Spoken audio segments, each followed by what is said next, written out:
Of all very congratulations. Thank you. అంటే ఇక్కడ ఇది కమిటీ కుర్రోళ్ళు అంటే ఫస్ట్ పేరు విన్నప్పుడు ఏమనుకున్నాం, కానీ టీజర్ చూసిన తర్వాత దీంట్లో అంతకు మించి అనిపించే కంటెంట్ ఉందని అర్థమైంది. అయితే యాక్చువల్గా ఇదంతా కూడా ఒక గోదావరి స్లాంగ్లో జరుగుతున్న ఒక కథ అని మాకు అర్థమవుతుంది. అయితే రీసెంట్గా పవన్ కళ్యాణ్ గారు పిఠాపురం నుంచి పోటీ చేసినప్పుడు ఆయన చెప్పారు, ఇండస్ట్రీ మొత్తం ఇక్కడికి వస్తుంది, మొత్తం ఇక్కడి నుంచి జరుగుద్దని చెప్పి. సో ఆయన ఇప్పుడు ఎవరిని అడిగినా కూడా మేము పిఠాపురం ఎమ్మెల్యే గారు తాలూకు అంటున్నారు. బట్ దానికి ఫస్ట్ మీరు అనుకోవచ్చు అనమాట. యాక్చువల్లీ పిఠాపురం ఎమ్మెల్యే గారి తాలూకు ఎప్పటి నుంచి స్టెప్ కమిటీ కుర్రాళ్ళు సినిమాతోటి నేను వేస్తున్నాను, పిఠాపురం వైపు లేకపోతే గోదావరి వైపు. సో మరి అంటే అక్కడ ప్రీ రిలీజ్ ఫంక్షన్ అక్కడ ఏమైనా పెట్టి You're reading my mind. Yeah, Pawan Kalyan గారిని You're reading my mind. ఉంటుందా? అయితే వస్తున్నారా? వస్తున్నారు, ఇంకా దాంతో ఆలోచించలేండి. ప్రస్తుతానికి టీజర్ దగ్గర ఉన్నాం కాబట్టి నెక్స్ట్ ట్రైలర్ ఉంది, విల్ సీ. రీడింగ్ మైండ్ ఉన్నారు కదా, ఏదో మైండ్లో ఉండుంటుంది కదా. రీడింగ్ మై మైండ్ నేను అనుకుంటున్నాను, నేను అనుకునేది మీరు అనుకుంటున్నారు అంటున్నాను. ఎస్. అయితే యాక్చువల్గా ఇప్పుడు ఇందాక మొత్తం మన ఎగ్జిక్యూటివ్ ప్రొడ్యూసర్ రమేష్ గారు చాలా చెప్పారు. అంటే చెప్పింది చిన్న స్టోరీ, అయ్యింది ఇంత బడ్జెట్ అని చెప్పి.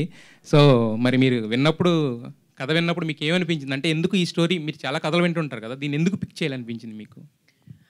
అంటే డెఫినెట్గా నేను ఫస్ట్ టైం విన్నప్పుడు, నేను ఆంధ్రాలో పుట్టలేదు, నేను హైదరాబాద్లో పుట్టాను. నాకు ఆ భాష అంటే నాకు ప్యూర్ తెలంగాణ ఎలాగైతే అర్థం కాదో అలా ప్యూర్ గోదావరి యాస కూడా నాకు అంతగా అర్థం కాదు. అంటే అంత ఫ్లూయెంట్గా నేను పట్టుకోలేను.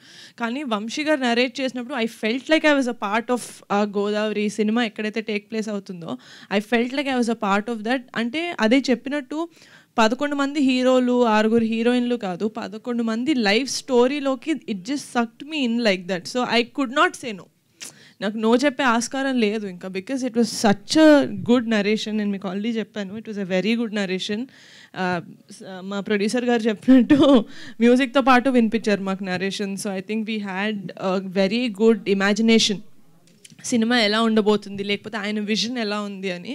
So it was a 100% yes starting నుంచే. అయితే యాక్చువల్గా ఏంటంటే ఇది సినిమా కింద వచ్చినప్పుడు ఏంటంటే ఒక కొత్త డైరెక్టర్ నమ్మి ఇంత ప్రొడక్షన్ అంటే ఒక చిన్న రిస్క్ అయితే ఉంటుంది. అదే వెబ్ సిరీస్ అంటే మీరు ఆల్రెడీ ఇంతకుముందు హిట్స్ ఇచ్చారు కాబట్టి పెద్ద రిస్కే ఉండదు, రిస్క్ టేకింగ్ తక్కువ ఉంటుంది కదా ఫ్యాక్టర్. మరి ఆ రిస్క్ తీసుకోవడానికి ఎందుకు మీరు ముందుకు వచ్చారు? అంటే ఇలాంటి సినిమా ఆడకపోతే అందులో there's no point in it. ఎందుకంటే ఇలాంటి cinema it touches a lot of human emotions. మనం థియేటర్కి వెళ్ళింది మన లైఫ్లో బాధలు మర్చిపోయి సరే ఒక 2.5 hours ఎంటర్టైన్ అవుదామని వెళ్తాం. బట్ ఆ ఎంటర్టైన్మెంట్తో పాటు మనకి ఇంకేదన్నా ఇంటికి టేక్ బ్యాక్ చేసుకోవడానికి ఇంకేదైనా వస్తే దట్స్ అ బోనస్. అలాంటివి మా సినిమాలో చాలా ఉన్నాయి.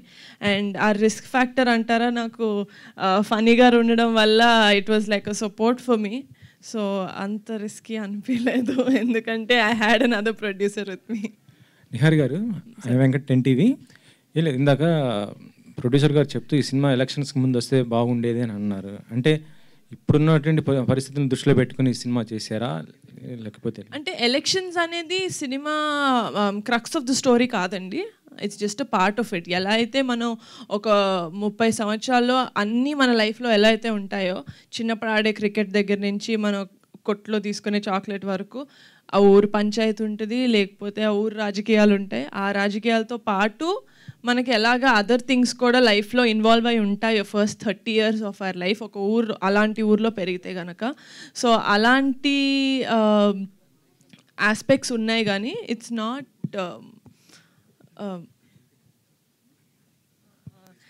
Not completely based on politics. అంటే ఇటీవల చూసాం మనం మంజువాల్ బాయ్స్ కానీ లేకపోతే మేము ఫేమస్ ఇలాంటివి వచ్చిన కాన్సెప్ట్స్ వచ్చినాయి ఆల్రెడీ. అంటే ఇలా ఉన్నట్టు స్టోరీస్ కదా, వాటితో కంపేర్ చేస్తే ఇదే ఉంటుంది. అంటే కమిటీ కుర్రాళ్ళు అనేది ఒక కమింగ్ ఆఫ్ ఏజ్ ఫిల్మ్ అండి. అంటే ఒక 8 సంవత్సరాల నుంచి 30 సంవత్సరాల వరకు ఈ 11 మంది జీవితంలో ఏమవుతుంది, వాళ్ళెవరో జీవితంలో అవుతుంటే నేను ఎందుకు ఇంత ఫీల్ అవుతున్నాను మీకు అనిపిస్తుంది సినిమా చూస్తున్నప్పుడు. You don't disconnect from the character, you will connect with the character. ఇప్పుడు శివ అన్న క్యారెక్టర్ ఉంది, సుబ్బు అన్న క్యారెక్టర్ ఉంది, సూర్య అన్న క్యారెక్టర్ ఉంది. ఈయనకి సుబ్బు హీరోలాగా కనిపించవచ్చు, సో ఎండ్ వరకు ఆయన సుబ్బుతో కనెక్ట్ అవుతారు. మీకు శివ అనిపించవచ్చు, మీకు సూర్య అనిపించవచ్చు. సో అలాగా ఒక అమ్మాయిలాగా నేనే ఒక బాయ్ క్యారెక్టర్ ఒక 2-3 క్యారెక్టర్స్ కనెక్ట్ అయ్యి నా ఫ్రెండ్స్ గ్రూప్లో this is how I am అనిపించింది. కాబట్టి I think the connectivity is very much there ఈ సినిమాలో.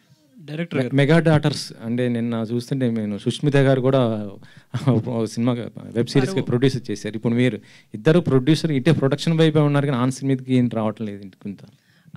ఒకటి తమిళ సినిమా ఆల్రెడీ ఇంకొక సాంగ్ బ్యాలెన్స్ ఉందండి, అది చేస్తే సినిమా రిలీజ్ అవుతుంది. వాట్ ద ఫిష్ పోస్టర్ మొన్నే నా బర్త్డేకి రిలీజ్ అయింది. అంతా ఇన్ ప్రొడక్షన్ ఉన్నాయి. యా, ఇంకో క్వశ్చన్ మేడం, అంటే ఇటీవల సోషల్ మీడియాలో బాగా హల్చల్ చేస్తున్న ఒక విషయం ఏంటంటే అది మెగా ఫ్యామిలీలో ఒక హీరో అల్లు అర్జున్ గారిని అన్ఫాలో అయ్యారు. అంటే యాక్చువల్లీ మీరు అందరూ కలిసే ఉంటారు, మెగా ఫ్యామిలీ ఇటు అల్లు అర్జున్ గారు కలిసి ఎప్పుడు ఉండేది. ఇటీవల జరిగినట్టు నువ్వు ఎలక్షన్స్ ఈ టైంలో కొంత డిస్టర్బ్ అయిన పరిస్థితిలో ఆయన అన్ఫాలో చేశారు, అది ఎంతవరకు కరెక్ట్ ఏంటి? జెన్యున్గా చేశారని ఇప్పుడు మీరు చెప్తేనే తెలుస్తుంది. I'm sorry, I'm not aware of it, but what ever it is I'm sure they have their own reasons. Director గారు